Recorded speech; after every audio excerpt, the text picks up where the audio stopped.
Tasty దొండకాయ పచ్చడి మరి తయారు చేసేసుకుందామా? హాయ్, హలో, నమస్తే. అందరూ ఎలాగున్నా ఫ్రెండ్స్, బాగున్నారా? నేను కూడా చాలా బాగున్నాను. మీ అందరూ బాగోవాలని మనస్ఫూర్తిగా కోరుకుంటున్నాను. బ్రేక్ఫాస్ట్ అయిపోయిందా ఫ్రెండ్స్? నాది కూడా అయిపోయింది. లంచ్లోకి మరి కర్రీ ప్రిపేర్ చేసుకోవాలి కదా. ఈ రోజు నేను దొండకాయ పచ్చడి చేసి చూపిస్తానండి. చాలా టేస్టీగా ఉంటుంది, చాలా యమ్మీగా ఉంటుంది. మళ్ళీ మళ్ళీ చేసుకుని తీరుతామంటే. దొండకాయ పచ్చడి కోసం మీకు ఇన్సిడెంట్ చెప్పాలండి, షేర్ చేసుకుంటాను. ఎందుకంటే దొండకాయ ఎప్పుడైనా చేసినప్పుడు మా ఇంట్లో మా రెండో తమ్ముడు దొండకాయ అసలు తినేవాడు కాదండి. వాడికి అసలు ఇష్టం ఉండదనమాట. మా మదర్ చేసినప్పుడు కానీ నేను చేసినప్పుడు దొండకాయ వద్దా కానివ్వడు. కానీ ఏదో ఒక రోజున దొండకాయ తింటావురా నువ్వు అని మనసులో అనుకున్నాను. అలాంటి సందర్భంలో ఏంటంటే దొండకాయ పచ్చడి ఎలా చేస్తే అసలు తింటాడో లేదని చెప్పేసి దొండకాయ పచ్చడిని చేశానండి. ఒకరోజు చేసి వాడికి వేసానమాట పచ్చడి. తినేసాడు రైస్ అంతాను. చాలా బాగుందన్నాడు. మళ్ళీ వేసుకుని అక్క ఎంత బాగుంది ఏంటి పచ్చడి అని అడిగాడు. ఒరే నువ్వు తినని దొండకాయ రా అని చెప్పాను. అంత టేస్టీగా ఉంటుందండి దొండకాయ పచ్చడి. ఎందుకు చెప్తున్నానంటే, మీకు ఎందుకు షేర్ చేశానంటే, ఇలాంటి చిన్న చిన్న విషయాలు మీతో షేర్ చేసుకోవాలని. మనందరూ కూడా ఫ్యామిలీ కదా, నాకు అనిపించింది. అందుకనే అంత టేస్టీగా ఉంటుంది మరి దొండకాయ పచ్చడి.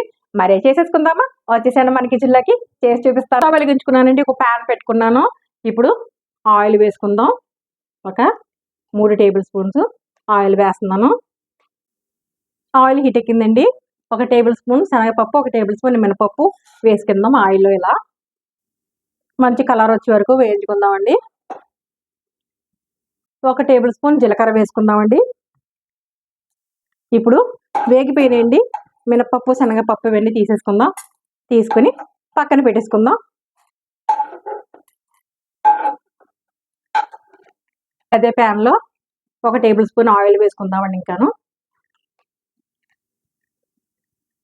ఇప్పుడు 1/2 కేజీ దొండకాయల్ని కోసుకొని చిన్న చిన్న ముక్కలు ఇందులో వేసేసుకుందామండి. ఇలా వేసేసుకొని కలుపుకుందాం. మంచిగా మగ్గే వరకు కూడా ఇలా మగ్గించుకుందాం దొండకాయ ముక్కల్ని.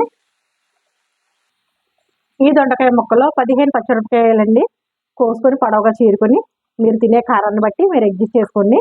ఇలాగా 15 పచ్చిమిరపకాయలని కోసుకొని వేసుకున్నాను. అలాగే 3 పెద్ద సైజు టమాటాలను కూడా ముక్కలు చేసుకుని ఇలాగా వేసేసుకుందామండి. ఇందులోను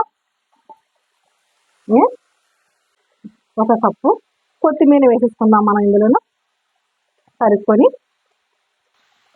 ఇప్పుడు చక్కగా ఇలా కలుపుకొని ఇలా కలుపుకొని మూత పెట్టుకొని మగ్గించుకుందామండి. మీడియం ఫ్లేమ్లో పెట్టుకుని మూత పెట్టుకుని మగ్గిద్దాం. చూద్దాం మా ఫ్రెండ్స్, మూత ఓపెన్ చేసుకొని అదిగో మగ్గిపోయినాయండి. మన దొండకాయ ముక్కలన్నీ మగ్గిపోయినాయి. ఇప్పుడు మనం స్టవ్ ఆఫ్ చేసేసుకొని చల్లారి పెట్టుకున్నాక మిక్సీ వేసేసుకుందాం. ఇప్పుడు మిక్సీ జార్ తీసుకున్నాను.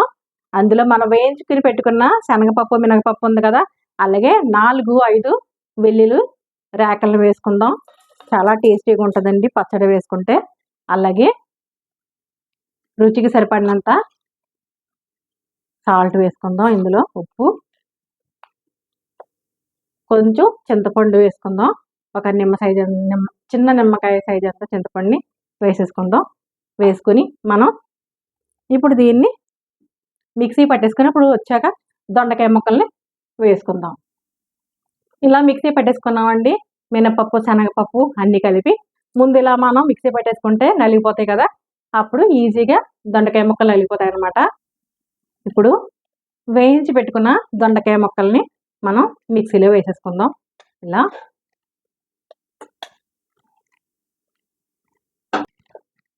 మిక్సీ వేసేస్తాను. మిక్సీ పెట్టేసుకున్నానండి. ఇదిగో దొండకాయ పచ్చడి రెడీ అయిపోయింది. ఇప్పుడు ఈ దొండకాయ పచ్చడిని మనం తాలింపు పెట్టుకుందాం. స్టవ్ వెలిగించుకున్నామండి మండిని. ఇప్పుడు పచ్చడి తాలింపుకి ఒక 3 టేబుల్ స్పూన్స్ ఆయిల్ వేసుకుందాం. ఎందుకంటే నీలం ఉంటుంది కాబట్టి కొంచెం ఆయిల్ వేసుకుని తాలింపు పెట్టుకుందాం. ఆయిల్ వేడెక్కింది. 1/2 టేబుల్ స్పూన్ ఆవాలు వేసుకుందాం. అలాగే మినపప్పు, శనగపప్పు, తర్వాత జీలకర్ర 1/2 టేబుల్ స్పూన్ వేసుకుందాం. ఇందులోనే మంచిగా కలుపుకుందామండి. ఇప్పుడు 4 ఎండుమిరపకాయలు, 4-5 వెల్లుల్లి రేకలు చెదగొట్టుకుని అది కూడా వేసేసుకుందాం ఇందులోను. అలాగే కరివేపాకు రెమ్మల్ని శుభ్రం చేసుకుని అవి కూడా వేసుకుందామండి. ఇప్పుడు చక్కగా కలుపుకుందాం.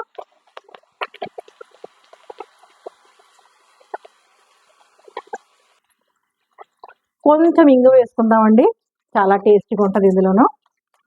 అలాగే ఒక 1/2 టేబుల్ స్పూన్ పసుపు కూడా వేసుకుందాం ఇందులోనే. తాలింపు అయిపోయిందండి. స్టవ్ ఆఫ్ చేసుకుని చల్లారగా ఇప్పుడు దొండకాయ పచ్చడిలో మనం తాలింపు వేసేసుకుందామండి. ఇలాగా అయిపోయింది, చాలా టేస్టీగా ఉంటుంది. మరి మీరు కూడా ఎలాగ ట్రై చేసేసేయండి. మరి టేస్టీ దొండకాయ పచ్చడి రెడీ అయిపోయిందండి. మరి డిష్ అవుట్ చేసుకున్నాం చూడండి. చూడండి ఫ్రెండ్స్, దొండకాయ కూర ఇష్టపడిన వాళ్ళు ఇలా పచ్చడి చేసి పెట్టారంటే కనుక మళ్ళీ మళ్ళీ చేయమంటారు. అంత టేస్టీగా ఉంటుంది, చాలా ఈజీగా చేసుకోవచ్చు కదా. మరి మీరు కూడా ఇలా ట్రై చేసేసేయండి. మీకు ఎలా కుదిరింది కామెంట్ సెక్షన్లో పెట్టండి. అంతకన్నా ముందు ఫస్ట్ టైం కనుక నా ఛానల్ చూసినట్టుగా లైక్ చేయండి, షేర్ చేయండి, సబ్స్క్రైబ్ చేసుకోండి ఫ్రెండ్స్. పక్కనున్న బెల్ బటన్ టచ్ చేయండి. ఆల్ అని వస్తుంది, ఆల్ కూడా టచ్ చేసినట్టు నేను పెట్టిన ప్రతి వీడియో నోటిఫికేషన్ రూపంలో వస్తుంది. మరి టేస్ట్ చేయట్లేదు ఫ్రెండ్స్, వేడివేడిగా రైస్ చేసుకొని రైస్తో తింటాను. మరి ఒక వీడియోతో మీ ముందుకు వస్తాను. మరంత వరకు bye bye friends, take care friends.